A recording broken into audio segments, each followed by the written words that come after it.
I'm from Kryptic. I'm Leon from Kryptic. We've recorded for Metalheads, Renegade Hardware, Swamp 81, Cyrus Music UK is our own label, Defcon Records. So yeah, we're going to give you a few tips on production. This is a track from the album, from the new album, Can't Sleep, which is coming out of Black Box. We finished it, what, 6 months ago, yep. I think, roughly. So yeah, we've just been waiting for it to get ready and to be ready to be released, basically.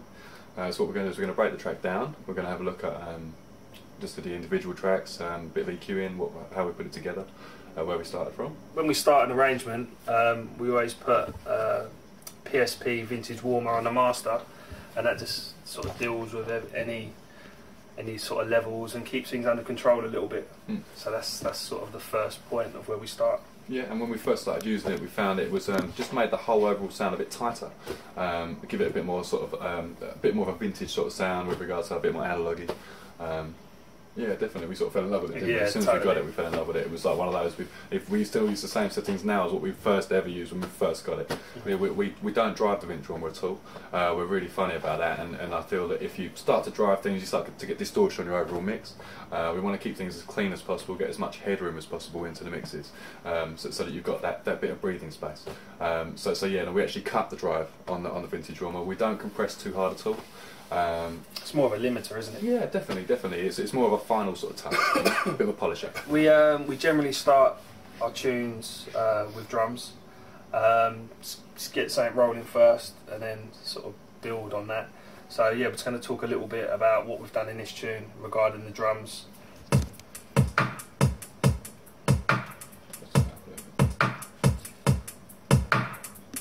Okay, so what we've got there is it's actually one of the snares. A little story is basically for the One of Us album.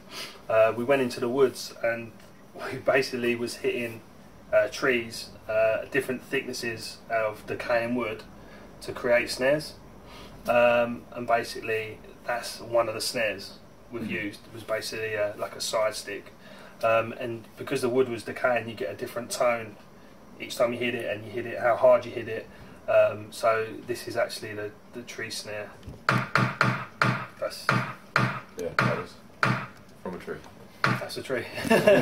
Basically it's had a bit of EQ, a little bit of processing, but we also recorded it on a mobile phone to give it a natural bit rate of 128, because you know, you can do the bit rate in a computer, but you get a digital sound, whereas you know, you can't beat a real sounding 1.2 kilobyte on a mobile phone. So yeah, most of it was recorded on I think it was a Nokia. But yeah, it sounds a bit out there and a bit weird, but you know, if you do check the last album, you will hear a lot of stuff from the woods in there. So if I just click on the clips, and then you get a rough idea as to where the idea was going, you know. Right, so clip 1. This is.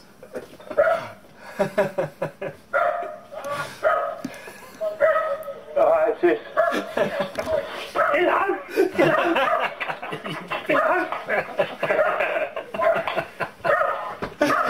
How's this? We've got some hits at the end. Is this not one with the hits? Sorry. We'd use bits like that for the atmosphere in the background and stuff like that. That was walking on some crusty leaves. Yeah. And you've got, is it one here with the hits? Yeah, more crusty leaves. So like the crackles and stuff like that, we pull out bits like that for crackles.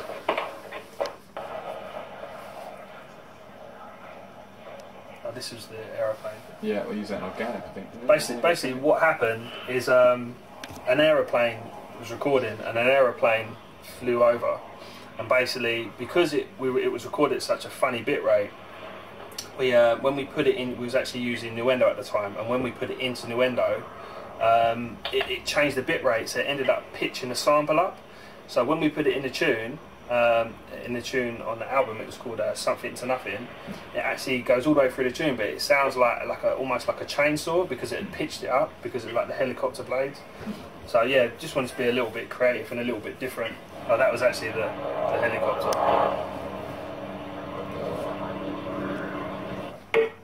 These are the tree hits. So yeah, that was the raw sample. So these are slightly not such decaying wood, so it's slightly harder. And also with some of the bits, you can actually hear the wood breaking after you've hit it type thing. The wood would then sort of shatter, and you then get like the after effect of that, which then obviously we've used as a bit of atmosphere after the snares. Just once again, just trying to make things sound a bit more natural and organic. That's the plan. So basically, what we do is we grab a bass drum, and we try and line up a bass drum, like a woody sort of sounding bass drum, up with the snare. We'd also add a little bit of obviously processing to the snare to get it so that it was not sounding quite so flat. Give it a bit of life, and then we'd EQ the whole kit overall to make it sound more like a drum kit, add hats in, that kind of stuff, and then we'd then export that out of Cubase, which we were using at the time, and then put it into Recycle, cut it up into a Rex file, and then we'd then put that back into Halion, and then use it for the single hits, so we can reprogram it how we want to. That's the plan. So then we ended up with the kit that we got the individual hits. Do you want to tell them the name of the kit? What you named it? Frijo kit, I called it. I can't remember why that was, but that's then the process snare. So you can sort of still hear the bits with the decaying wood afterwards. That's still included in with the kit.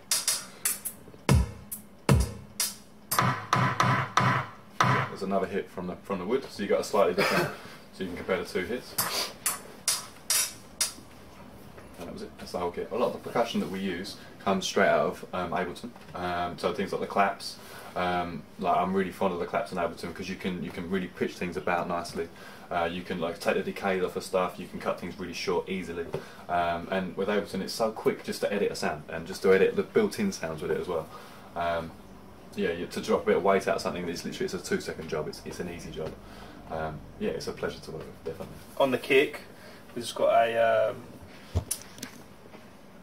track plug with a slight bit of saturation just to give it a bit more punch. And what we haven't said is also we've grouped our bass drum and our wood tree snare into a group, and then we've compressed that as well very lightly. And also we've just given on the send just a slight bit of reverb with not a lot of decay, just to bring the drums slightly forward. In fact, the reverb we used was a free reverb from Computer Music from a few years ago, actually, called the Silver Spike. It's a great reverb. Yeah, it's lovely. It's very transparent, isn't it? Once again, really easy to edit, and it just sits and it just gives the drums a bit of a presence. So we used up, like Simon was saying, the Wavebuds track plug on our drums, and basically we had a bit of cutting underneath the bass drum so that it doesn't conflict with the sub. That's really important. Yeah, totally. We also boost it just below 100 Hertz. I mean, it depends on the kit, but normally just below 100 Hertz, about 100 Hertz, just to get a little bit more weight out of the bass drum and a bit of punch. And we have a tendency to cut a little bit of middle out of it, out of the kits, just so that you don't get, so you get a little bit more separation between the bass drum and the snare drum.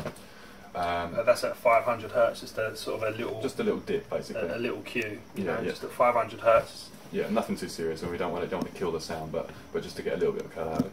And then we'll boost our snares. This one, by the looks of things, we're boosting about 15k. Yeah. 1,500 Hertz, whatever. But yeah, we're boosting it, and then we're cutting just a little bit of the top out, about just underneath 5k, which is just to stop the whistle, basically. On a lot of kits, I found that you get like a certain frequency there that is quite painful when you boost it. In fact, I might even be able to if I press play on here. Right, if I so this one and tighten it. Yeah, you can hear that whistle, which we're not keen on. So just a bit of cut on there, and it's just to smooth off the sound a little bit, just to take any harshness away from it. And then we'll just boost the very top end because of once again we had the woody snare, which was obviously quite dull from where we recorded it on the phone. We'll just give it a little bit of boost, just to give it a bit of life, really. And to bring it forward, make it cut through. Right, once again, we've got the clap out of Ableton. We've then cut it short on the. Oh, we didn't actually. So we've compressed it quite hard, so that it's quite solid sounding. We've given it a bit of saturation, not a lot, only a little tiny bit, just to give it that bit of punch. On this one we've stuck a bit of pink on Delano, and obviously the reverb. So we've got the crash now. So the crash has just got a slight bit of compression, and that is actually it. Yeah, that is all it's got on it. Yeah, we have a little bit of drive, so let's switch to the Oh, right, yeah, a little bit of drive just switches in the compressor of the sampler of Ableton. Right, we've had extra percussion in, which comes in at, well, we were about 2 minutes in, weren't we? Yeah. Yeah, I think we're about 2 minutes in, and basically it's just a shaker, which is we've programmed in very basically, no velocity variations or anything. Standard shaker that's built into Ableton. Very lovely once again. I've got a feeling with this one we may have cut it short, but basically what we've done is cut all the weight out of it, so it's very light, very just for the top of the mix. We've added a bit of saturation to it again because we're a bit crazy on saturation. It's got a compressor on the top of it, which is actually acting as a sidechain, and that's sidechain to the main kit. So when the main kit comes in, if I play the actual shaker on its own, you'll see it sounds quite boring and quite stagnant. The crash. Play the right channel. That should be the right channel. There you go. So it's a very basic pattern on there. But then once you start sidechaining it, then with the group, it starts ducking behind the drums. Just to give that little bit of feel. Yeah, just a bit more interesting, really. And also, what we've done is on the send, the same send settings as what we've used on the group for the kick. We're just giving it a little bit of send reverb, just to again push it forward a little bit in the mix. And also tie it into the kit, don't we? To use the same reverb on the kit and all the percussion seems to bring the whole thing together a bit more, and make it once again sound a bit more organic. Yeah. Yeah, we're quite fond of things like that. Yeah, it's really simple techniques, but just really effective. Rather than opening loads of reverbs, you don't necessarily need to, especially with your drums. One reverb's sort of nice, and then maybe another separate reverb for a clap. Yeah, because you want a longer tail on it, So yeah, so that's pretty much the drums sorted now. So we're going to move on to the sub, which is just an 808 standard 808 straight out of Ableton.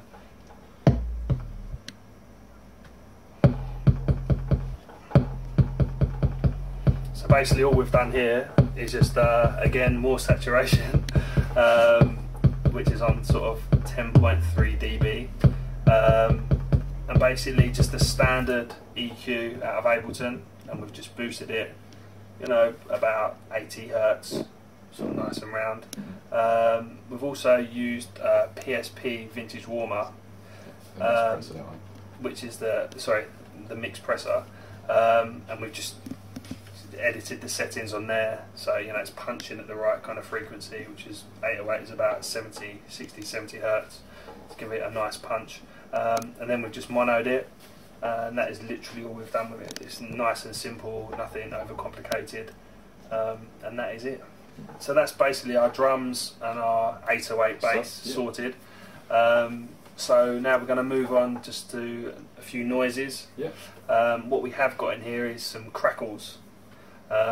Again, they're just crackles straight out of Ableton. They're called dub plate crackles, and we're just going to show you what we've done with that. Basically, we used the plugin actually from Ableton without using it on a channel as such, without using it on a noise.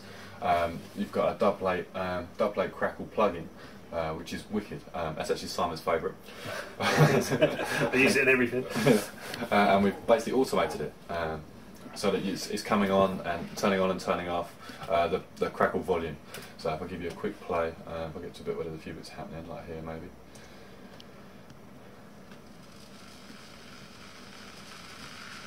And simply all we've done here is just use the ping pong delay, so it's got a lot of feedback and a lot of wet, and then just the reverb after it again with a lot of decay time and a lot of wet, and it just adds a little bit of ambient in the background of the mix, and that again, we haven't even compressed that. That's really simply done, but it's just quite nice in the mix. some of the hits, as you can hear, are just, some of them are longer crackles, and some of them are just really short, so the delay catches it sharp. Also on the ping pong delay, we've put it on more of a high pass, so we're catching more of the top end, and we're cutting, you know, any nasty stuff out because we want it to sit sort of forward. And on top of the mix, isn't it? Yeah. So again, it's really simple but effective. We've got kind of a bass, kind of this sort of bass filtered lead noise over the top. And basically it's in another program called Contact. And basically it just sort of complements a sub, gives it a little bit of tone, you know. So there's something else going on. This is the original sound of the bass that we've used in the tune. It came straight out of the virus. With obviously a little bit of processing on the way into the computer, and it basically sounds like that. So that's the complete sound. So it's a very warm sound. It sounds like we actually processed it with quite a bit of reverb on initially, which would have given it some more atmosphere. And then basically we put it into Contact, which is one of my favourite little units we've got. And then we've added a compressor to it, an EQ, and a low pass filter, and basically modulated the EQ and the low pass filter, so that you then get like a bit of a sweep on it. So you then got the modulation on the filter and the EQ. So basically, yeah, on the audio channel we've got the Contact coming through, which is playing the bass noise. We've compressed it quite hard, but again by the looks of things, and we've then EQ'd it, and we've given it quite a bit of top mids. Just to bring it through once again and hyphenate that where it's modulating, and we've added a reverb to it, which is quite short, and there's not a lot of dry wet on it. There's not a lot of amount of reverb on there. We've also taken the weight out of the reverb on the actual unit itself, and it just keeps it a bit more tight, just gives it a bit more atmosphere around the bass. So we've just tried to hyphenate that on the bass noise itself. Basically, we are just using the standard EQ in Ableton, but we are really we really love like parametric EQs. Sanowskis is a really good one. So this is actually the only tune we haven't actually used the parametric EQ. Basically, we don't want to overcomplicate things, but definitely read into it, look into it. Parametric EQs are definitely the way forward. But we are literally just using the standard one out of Ableton, which is cool. But if you want to go in a little bit finer and really fine tune things, that's definitely the way forward. I mean, we found with the EQ in Ableton, we found it wasn't quite as accurate because we come from Cubase, and some of the EQs in Cubase we were like this with. And with Nuendo, we seemed to be quite fond of the EQs, didn't we? And then we moved to Cubase, and we were like, well, it doesn't seem to be sort of quite as accurate as what it seemed to be in Ableton, in Nuendo, sorry. And then we came to Ableton, and we've boosted like 10k and the whole top end, and it still wasn't hurting, and we couldn't work out why it was it's quite a soft EQ. So when we do use it, then we use it to cut weight out and to add a little bit of tops, because it's a very general EQ. Yeah. But if you wanted to go in and really cut a certain frequency out, then we wouldn't recommend using the Ableton ones. Definitely parametric is definitely the way forward. Yeah, definitely. Now that's the filter bass over the top of the 808. Yeah. And now we're just going to add some more noises and show you what we've done to that.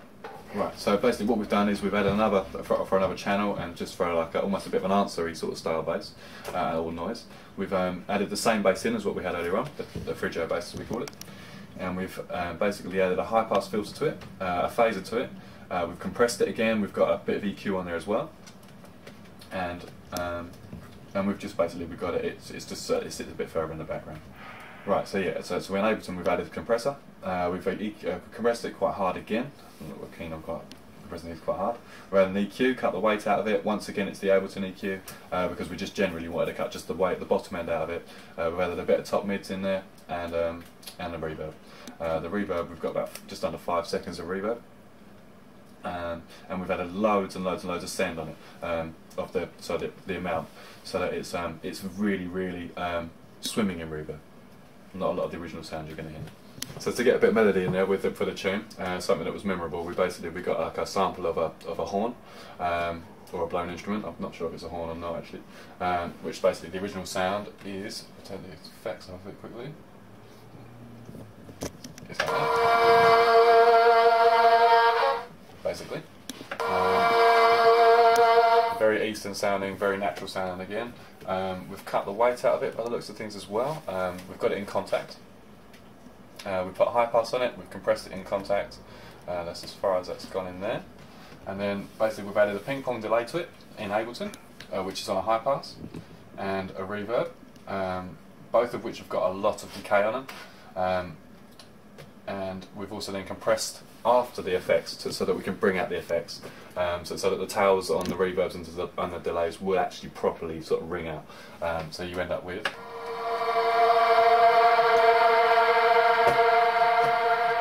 and in the tune it sounds like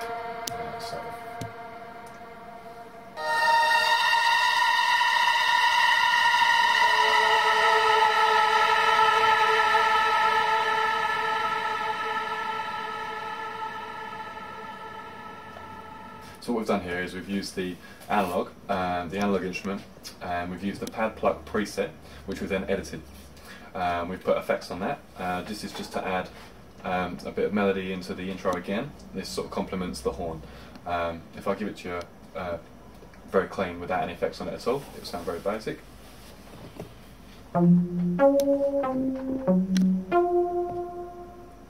So very, very, very basic. If I then start to add the effects in, so we've then got the reverb on top of that.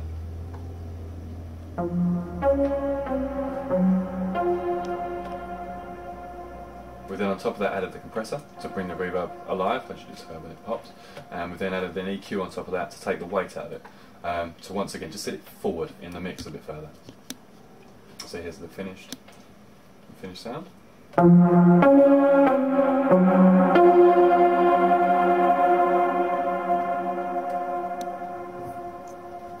And that compressor really brings that tail out on the reverb.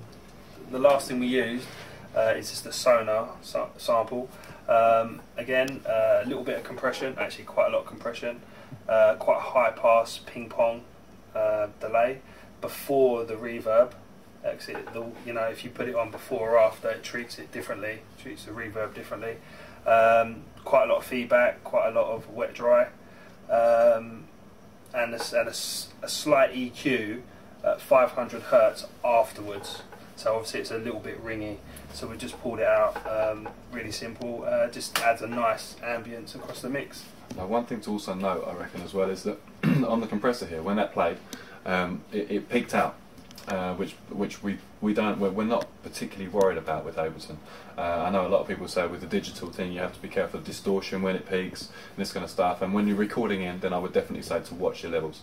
But I think when things are playing back, we're not particularly scared about it peaking. And although it peaked on the compressor here, on the actual overall channel, it wouldn't peak at all. It would stay within that. It would stay within the green. So we'd mix it afterwards so that it didn't peak.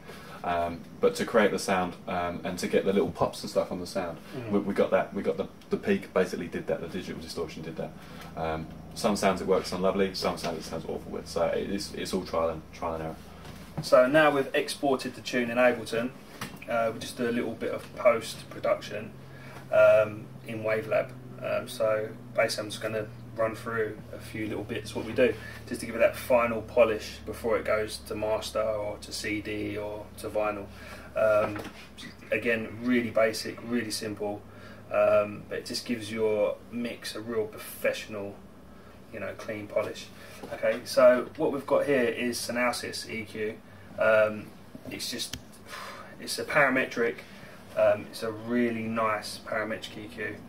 And all we do, we slightly roll off a little bit of the bottom end, just very, very slightly, and the same on the top end. And then we literally just play the tune.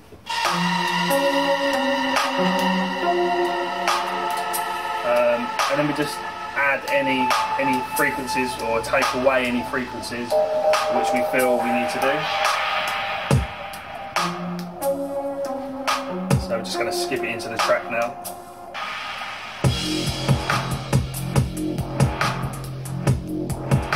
So I think it's maybe a little bit bass light. So I'll go, say, around 50 Hertz. Just give it a little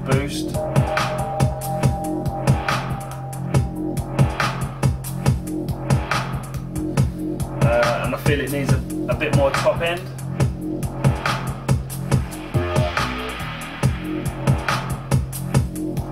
Is that nearly 8K you put in there? So we're putting in about 8K of top end, just by sort of 3 dB. This is all sort of very rough, just to give you an idea. And I've also put 3.6 dB at 50 Hertz of bass. Again, it's very rough, just to give you an idea of what we do. Sometimes, as we mentioned earlier, we also cut like 500 at 500 Hertz, just a very tight shelf, just so there's any muddiness. Actually, this mix sounds pretty clean, but we just do it anyway, just as an example. So we just pull it down, just a very slight shelf, and it will just help. What I do actually, I push it up, and I'll show you the muddiness in the mix with it up. You know, nice frequencies there, are they? It's not particularly nice. It's just dead waste, really. So we just pull a little bit out, and it'll just clean it up a bit. Again, I feel like the snare's a little bit flat, so I need to add something to the snare. So I'm going to go about 2K, and I'm going to add a medium kind of shelf, and that's, again, I'm going to do that about 4 dB.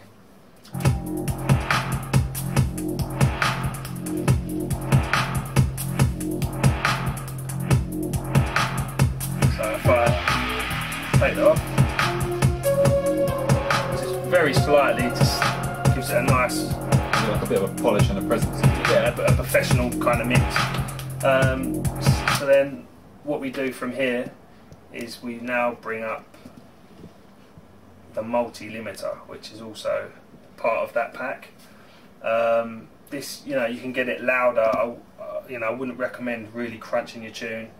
Keep some headroom, but you kind of want it to hit kind of 0, but just don't crunch it. Well, you don't want like a square wave at the end. No, not at all. So again, here you can also push sort of the bottom end, all the right across the frequencies. With this kind of thing, it's better just to play with it, experiment. So yeah.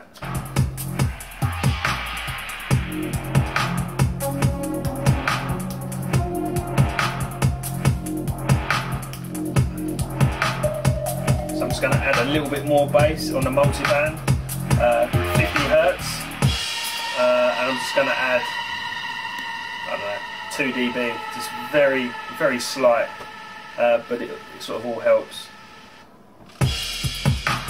Just gives it that slightly warm edge. I'm also going to put a little bit more 2K in it, just to capture the snare.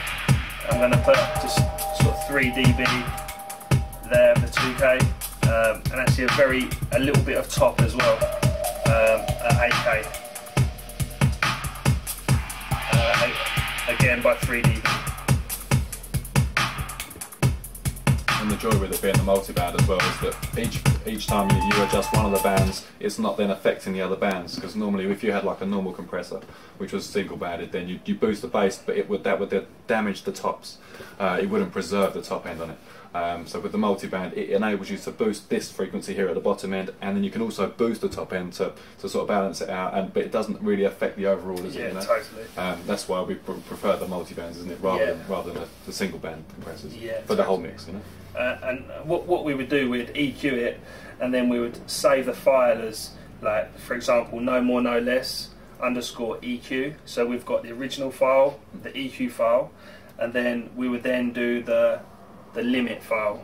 So after we've saved that, we would then go like _loud or multiband, because we've given it the final, just so we know what stages and what processes the file's gone through. And we can also compare then, can't we, all the way along the line, because you might end up having too much bass or too much tops or too much mid, so you can just come back to the file and edit the file.